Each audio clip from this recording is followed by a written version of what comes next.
Good morning, students. Today we are going to discuss Tennyson poem Ulysses. First of all, let's know about Tennyson. Tennyson was a Victorian poet.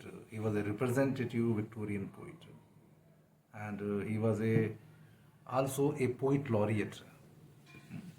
Therefore, he was often called upon to write on public subjects. He was also known for the long energy, for the long elegy he wrote on the death of Arthur Hallam. And the name of that elegy is In Memoriam. He also revived the stories of King Arthur and his knights in his book, The Idylls of King. So, in this, we can say that Tennyson was a representative Victorian poet. He was a major Victorian poet, and the ethics and the representation of the Victorian society is aptly found in his writings, in his poems. Tennyson tried to reconstruct Britain past by going back to the legends rooted in the British soil. He also tried to rewrite British past. At the same time, there is a reflection of scientific inquiry. So there was some contradiction in his poetry. He tried to revive the Britain past, as well as he was also aware about the scientific temperament which was growing in the Victorian age because due to the progress, because due to industrial revolution and others progress which are going on during this age. The music, his poetry is full of powerful emotions, and there is a moral concern. And he also tried to teach some moral in his poems. The music, some of his verses has a hypnotizing effect. There are some pictorial quality, hypnotizing effect in his poems. There is a quality of music and painting in his work.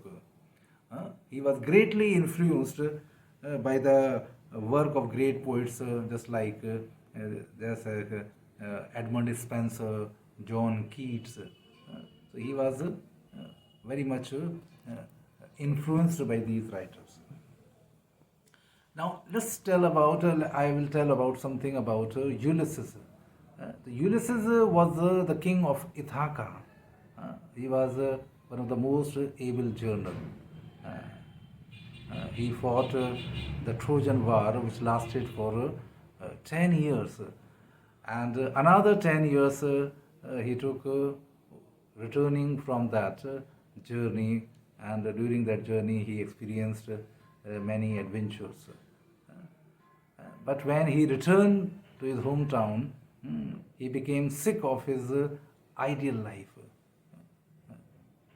And that is the spirit of Victorianism, which is best represented, which is best presented by Tennyson.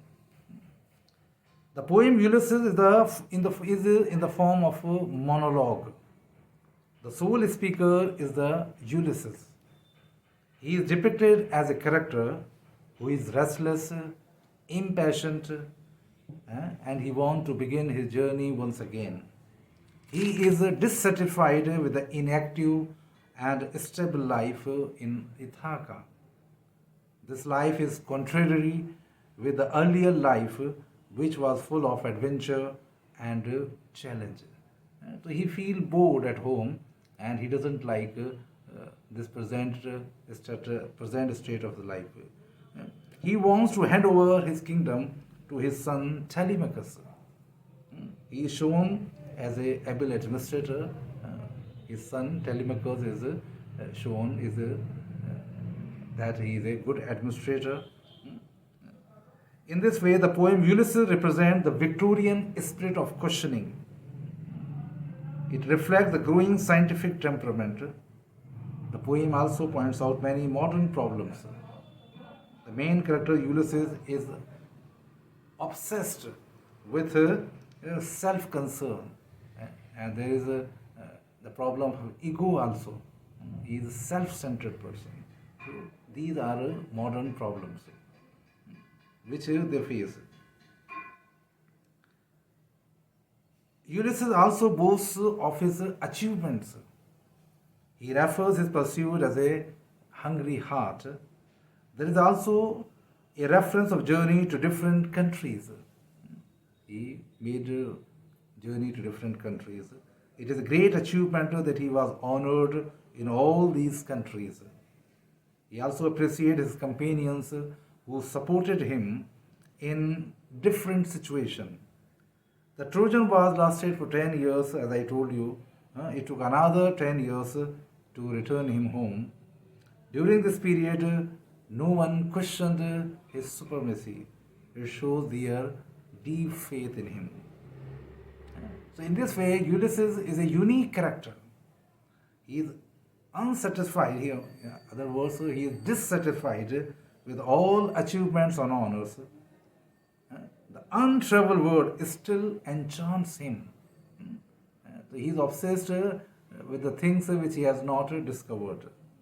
He calls his companion that it is better to shine in use rather than to rust unburnished.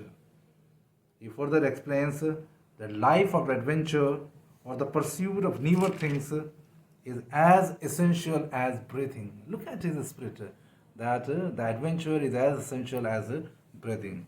There is no usefulness of a life which is life piled on life.